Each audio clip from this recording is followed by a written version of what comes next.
Moving on to the next scientific session, the 6th session today.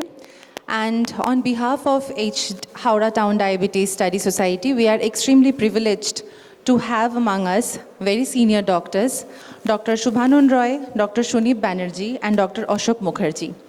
We are going to experience a discussion session, and I think it would be really enriching and productive for all the delegates present over here.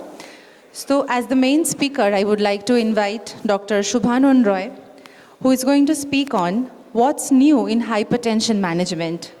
Well, he doesn't need any kind of explanation or any kind of introduction. So he's a very senior, renowned interventional cardiologist, Director, Cardiology, Fortis Hospital, Anandapur. He has experience working in different national and international institutes of excellence. We welcome you, sir, on today's conference. As chairpersons, I would like to invite Dr. Shunib Banerjee, very senior interventional cardiologist, ex-assistant professor of cardiology, PGI Chandigarh, and was attached to R.N. Tagore Fortis Hospital as chief of cardiology and director, Medica Institute of Cardiac Sciences, respectively. I would also like to invite Dr. Ashok Mukherjee, very senior physician from Howrah, visiting consultant physician of Narayana Super Speciality Hospital and patron of Howrah Town Diabetes Study Society. I welcome all the three senior doctors among us, and we are really privileged to have you in the scientific conference of Howrah Town Diabetes Study Society.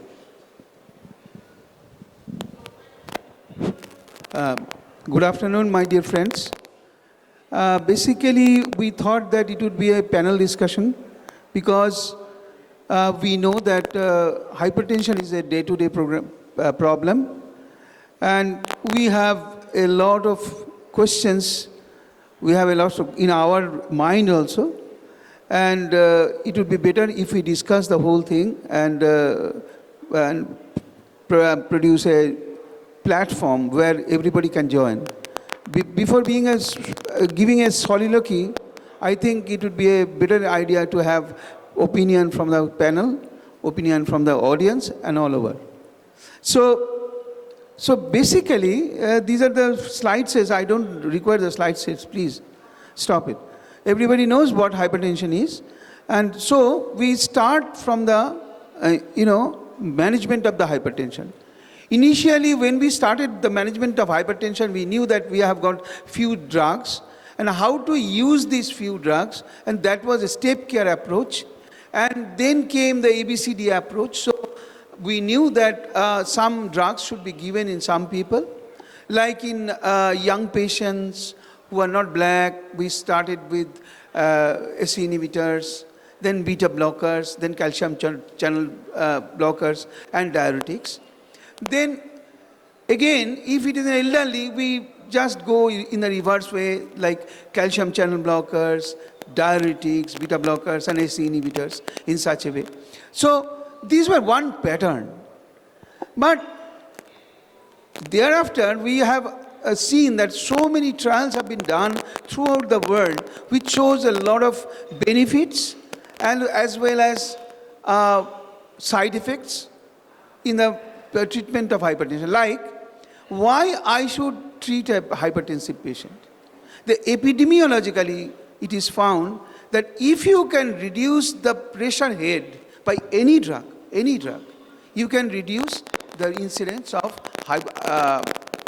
stroke incidence by normal. Like, if you come down from 180 to 140 and below, you can reduce the stroke incidence to normal. But if you reduce the hypertension head from 180 to 140 and below, you cannot reduce the coronary artery disease incidence to the minimum, to normal. It is again 14% high. So then came the importance of individual drugs. So we started with one drug together, giving the drug in a full dose, then shifting others. Then came the combination. Now we are talking about combinations and what would be the ideal combination. So I would request Dr. Shunib to discuss further on this combination, and then we move forward. Thank you, sir.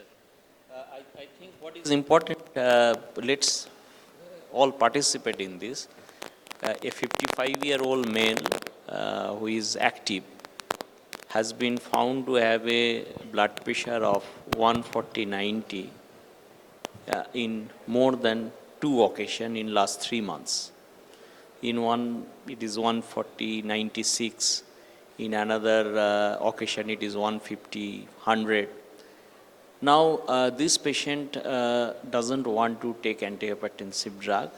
Sir, once I start, I have to continue lifelong. And then the next problem is you give me some medicine which doesn't have any side effect. And this is a common clinical picture, isn't it, Dr. Ray? It is very common. So we need an audience poll. How many of you think at this stage this patient can be given a single antihypertensive therapy? Just raise your hand. Okay.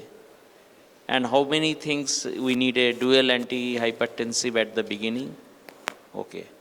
I also feel so.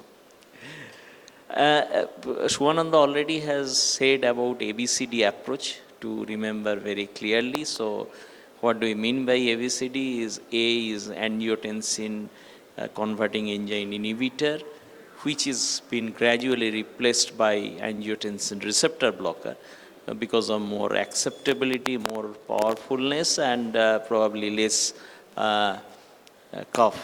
The B is beta blocker, C is calcium channel blocker, and D is diuretic. So those who wants to start at this juncture, this 55-year-old, a single drug, how you are going to decide A, B, C, D, what you are going to choose? Anybody can ask? Anybody can ask? Yes, please. That's the purpose what Dr. Ray has said. That's why he didn't wanted to give lecture himself. Please pick up the mic. Huh? Okay, very good. Very good. So, Dr. R.N. Ghosh, a renowned senior physician, has raised a very important thing that what I look into this. So, Dr. Ghosh, naturally what you wanted to say that just mere presence of blood pressure doesn't mean anything. First of all, we must look for peripheral arterial disease, and if there is, in first occasion, we must check the blood pressure in both the hand. And also the thing what we are supposed to do but we are not doing is a presence of postural changes. Because this patient already is saying that I don't want to take medicine and give me a minimum medicine. Okay, so this patient is diabetic, HbA1c 8, and his creatinine clearance is normal. He had one episode of hyponatremia, spontaneous, unprovoked, during last summer. This is the clue I am giving.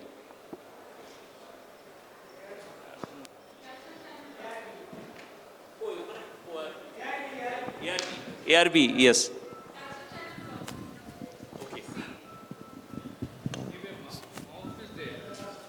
Yeah, please. You said he is 80-year-old. He does not wish to take a medication. His blood pressure is 140/90 or 150/95. What are the benefits we are going to give by giving him antihypertensive? Now, there is a very important point which is raised by Dr. Todi, that why I should reduce the blood pressure head.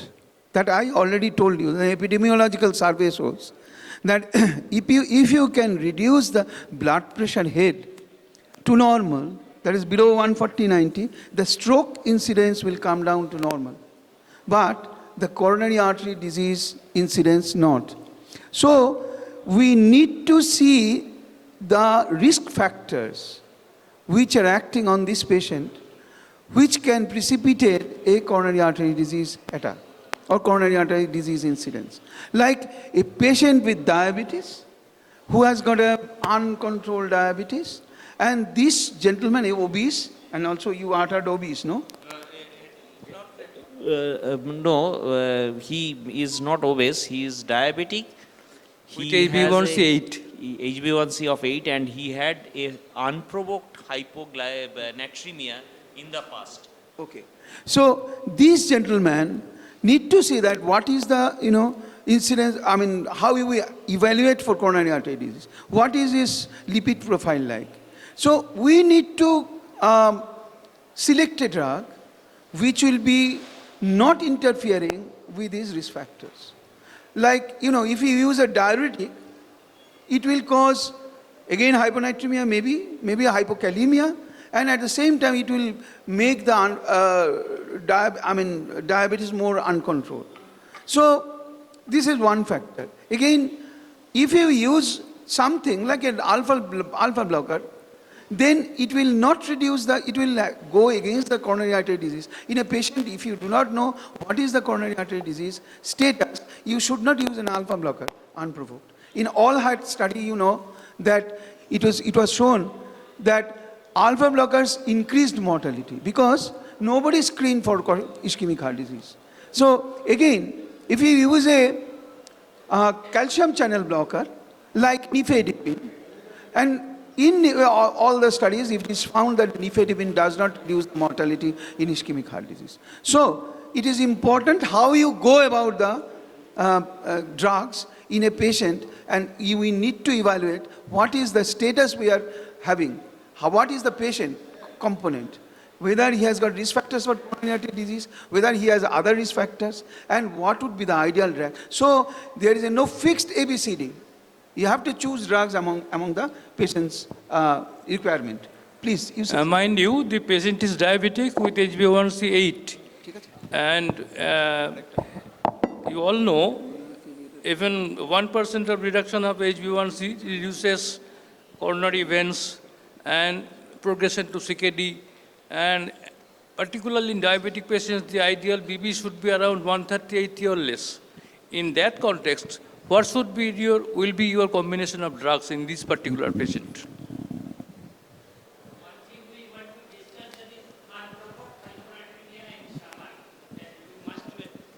We must find the cause. What is the unprovoked? Is it due to during summer excessive water intake? Is it the cause for hyponatremia or anything else, or anything related with the kidneys? First, we have to recollect, and then we have to choose our hypertension. You have got to give us a point indicator that is unprovoked hyponatremia in summer. Does it carry anything to choose in our choosing our antihypertensive? Yes. The purpose of saying this is that probably diuretic will not be the first choice. And two of the audience has already voted in favor of ARB and a calcium channel blocker. Both of them want to start any one of them. Now, Dr. Mukherjee, why not to combine these two? You don't want to combine?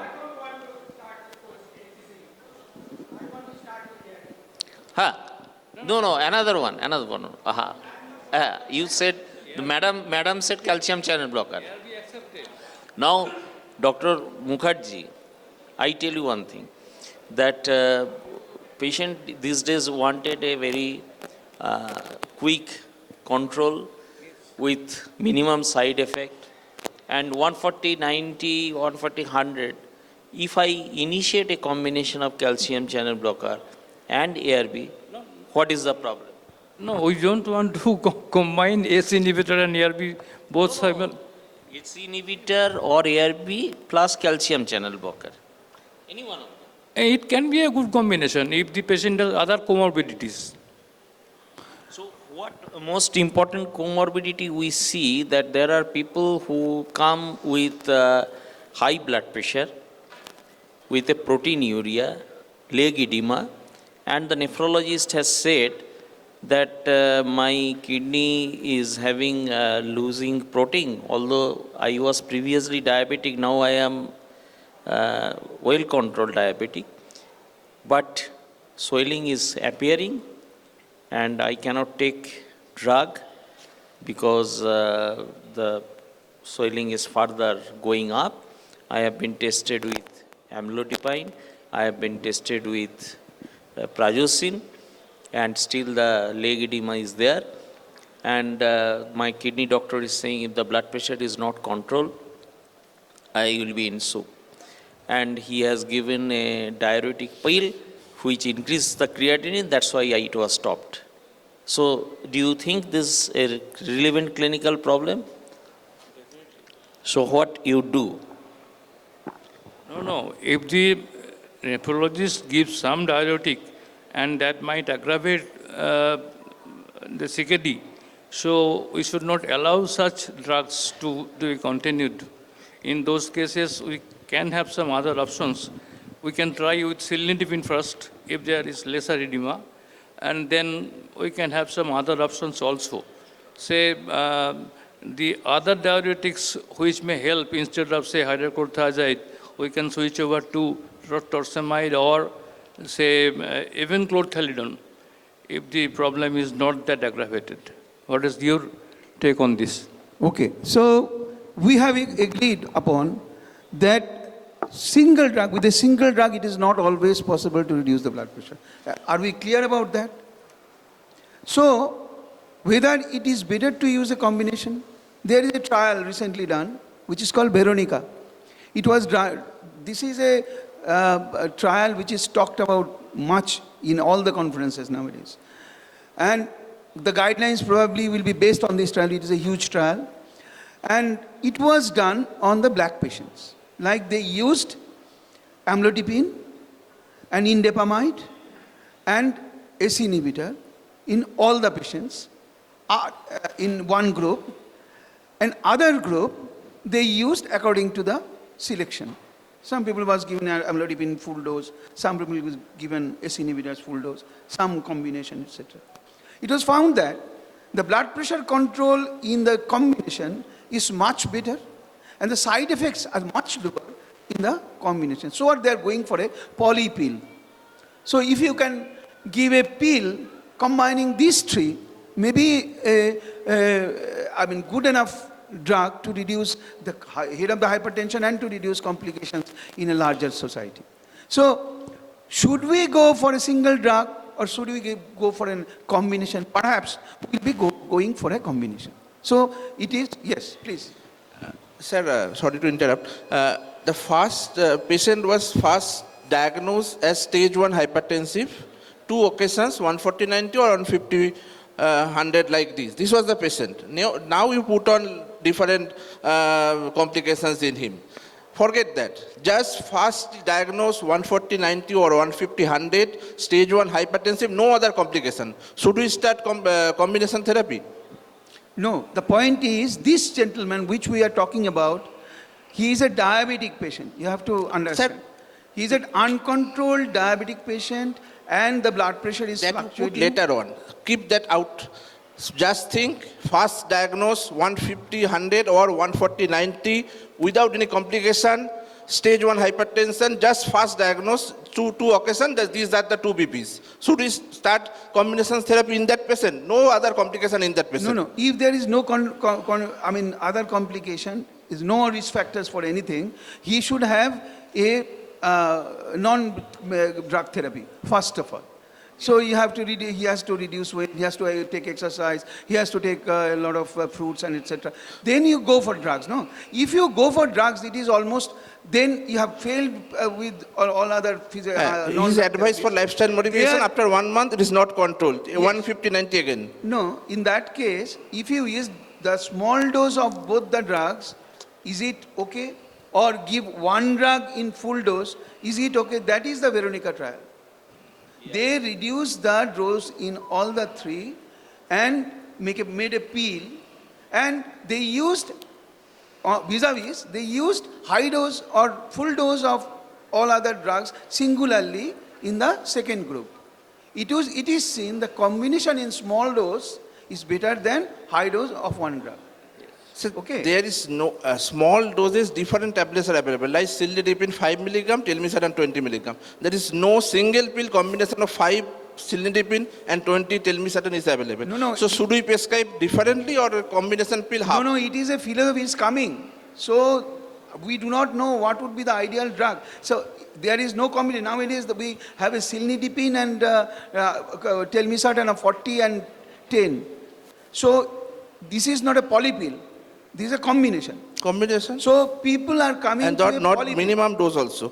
Minimum doses. So this is a different issue altogether. Now, we are coming to a polypill therapy, which will be coming recently, perhaps, in the guidelines. Huh? Yeah, now as we already have an idea about ABCD, which I told you that initially we thought of ABCD in the young people, and in the elderly, it was upside down. We started with calcium channel blockers, then beta blockers, then diuretics, and last is SE inhibitors. We know that in that way, in that fashion, the drugs were tolerated and acted better in both the groups. Now, if we come, that was amlodipine. Now we are discussing about amlodipine and cilnidipine. He was talking about cilnidipine. Then why cilnidipine and why not amlodipine as a fast drug? Do you have anything in your mind? You could have used an amlodipine too. Do you think that cilnidipine should come first before amlodipine in such patients? In a diabetic patient? Diabetic patient, uncontrolled diabetes, HbA1c 8 and urinary ACR or creatinine. Second one, who has a uncontrolled hypertension with rising creatinine, pedal edema due to drug plus minus proteinuria. All points you are going that I should prefer cilnidipine. Okay, but now with cilnidipine the blood pressure remain uncontrolled. Then the dose is increased and other molecules to be added. Okay, the second drug what we are going to add in a patient who has proteinuria and Or tell me ARB or AC inhibitor. ARB and no gliflozin. Not. Gliflozin you don't want to add? Patient is diabetic, so he must be on any anti-OHA or there. That is not discussed previously. No, the patient's diabetes was there, now it is well controlled. And It what the indicates- medications are going on for diabetes? No. First of all, if that statement is being done, it indicates the kidney is really in jeopardy because intrinsic insulin secretion is not there. And probably if a diabetic patient says, I am having a good control of sugar but uncontrolled hypertension, it's a back sign, it indicates that the renal failure is going to happen. So cilnidipine definitely decreases the renal glomerular leak, intraglomerular pressure and proteinuria. But you need to add ARB and you need to add SGLT2 inhibitor. Problem is, all three of us have seen this patient's blood pressure still remain uncontrolled. And then only we need to add centrally acting or peripheral vasodilator. What your opinions? So basically now we are coming to a subset that if there are two important points, and before that I need to finish another point. In a patient of established, say, hypertension, and as we have already said that we need to see the risk factors, another factor should be considered, that is the presence of left ventricular hypertrophy. So in a patient of left ventricular hypertrophy having hypertension, you know that best drug perhaps would be a C inhibitor or angiotensin receptor blocker plus a calcium channel blocker. Why? Because the angiotensin, there is a Dallop study which showed that the left ventricular hypertrophy reduction with all the drugs like diuretics, beta blockers, AC inhibitors or angiotensin converting enzyme blockers and calcium channel blockers, the most reduction of LVH is done by the angiotensin receptor blockers. So in a patient, so you see that how the patient population is changing. In a patient who has got a LVH, my drug would be a combination of a AC inhibitor or angiotensin blocker inhibitor, angiotensin blocker with a calcium channel blocker. And perhaps in such patients, if he is diabetic, we need to see that whether we would be using some drug which will reduce the incidence of nephropathy. And you know that the nephropathy starts with proteinuria, then gradually the glomerular filtration is reduced. And mostly the key factor is the glomerular hypertension.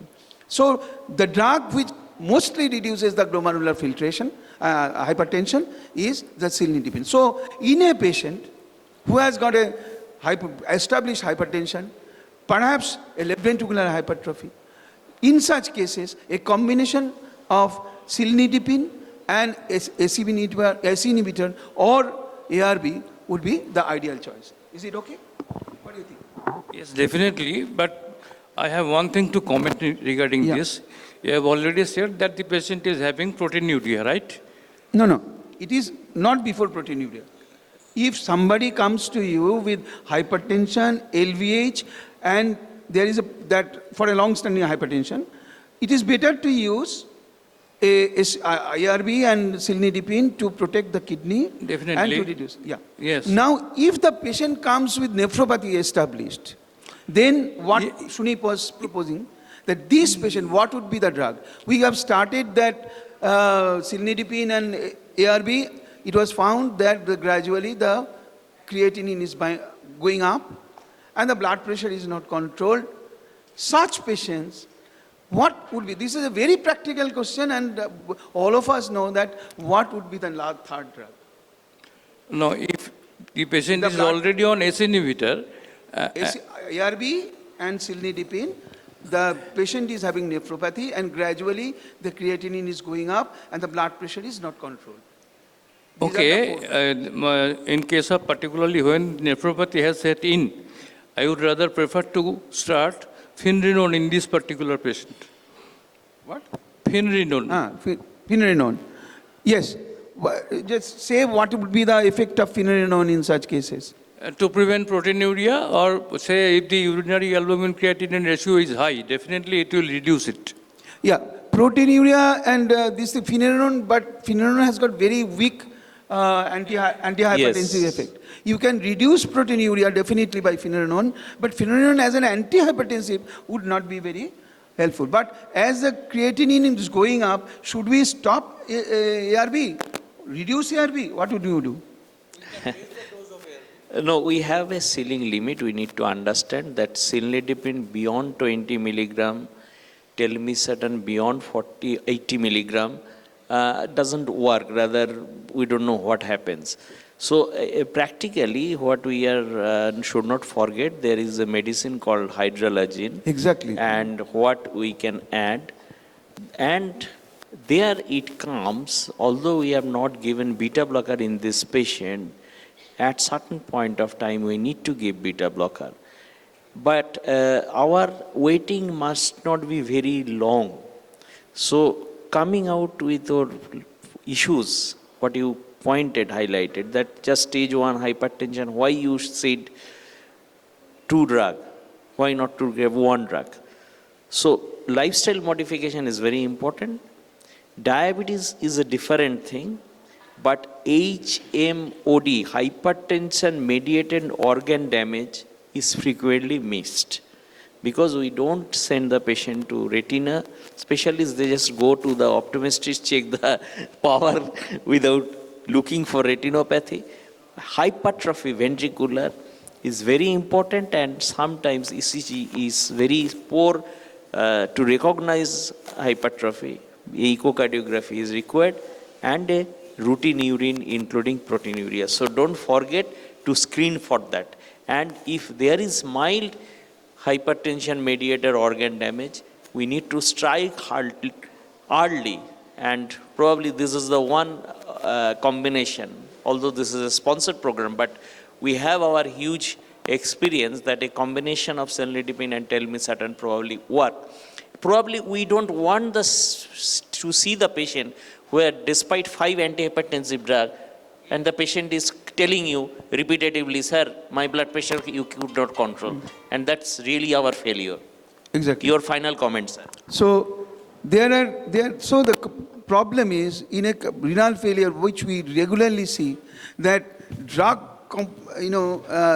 nephrologist has got a specific drug combination, and most of the times these drug combinations can lead to disasters. Like the third, as I already told you, a patient with nephropathy, having rising creatinine, having a cilnidipine in full dose, ARB in a reduced dose because the creatinine is going up. And third drug is a beta blocker.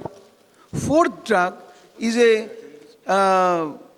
alpha blocker in the form of prazosin, XL.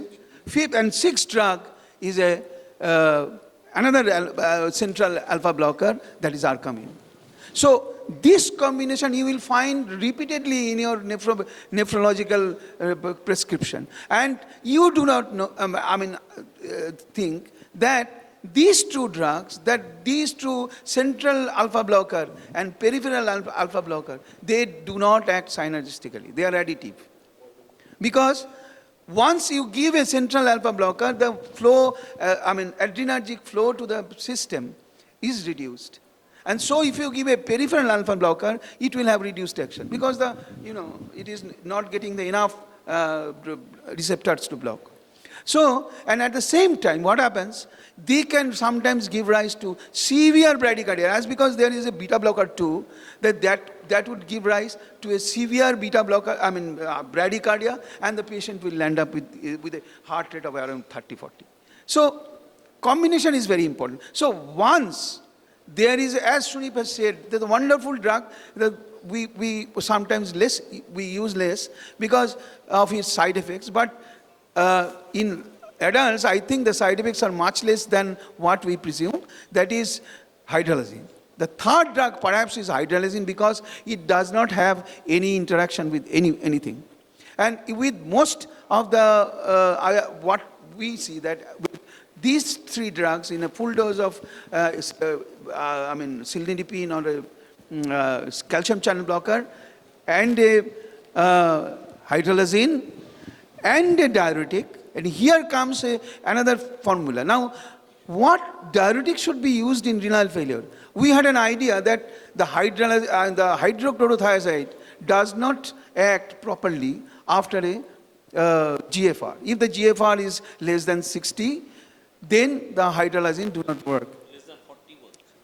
Now it has come to 40, but there are newer hydrochlorothiazides, they can act up to 15. Yes. So, hydrochlorothiazide in a newer hydrochlorothiazide or sequential nephron blockade, as he already mentioned, finerenone along with the hydrochlorothiazide or a ditor, whatever, is a, if you block the nephron sequentially, the diuretic part will be increased. So, in a good diuretic and these three combination would have better choice than going for two types of alpha blockers and a beta blocker together.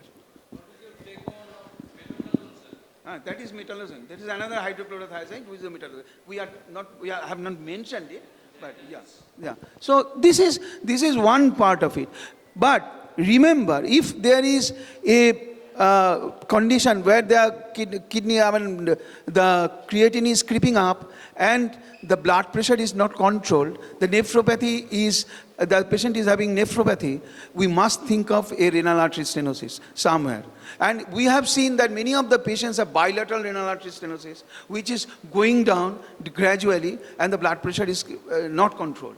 And once the renal artery stenosis has been addressed, the blood pressure is controlled with minimum amount of drugs. That can also be a, with this, I think we have covered the combination of the final comment from...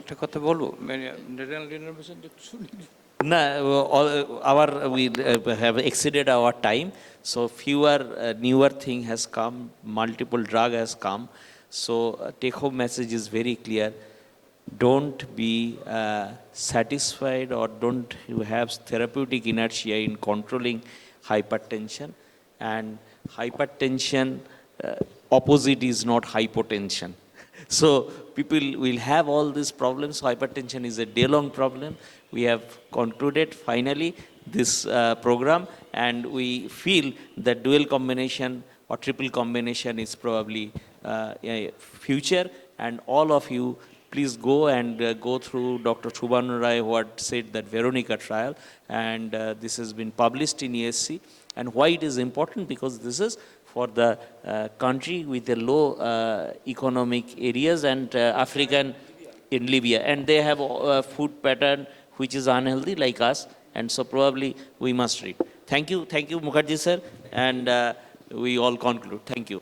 Thank you, doctors, for such an enriching and engaging session. I request the chairpersons to kindly felicitate Dr. Shubhanan Ray.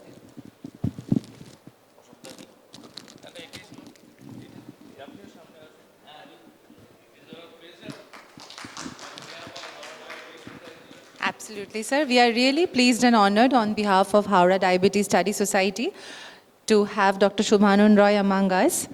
And it was a really enriching and engaging discussion for the audience. Thank you, chairpersons. Thank you, speakers, sir.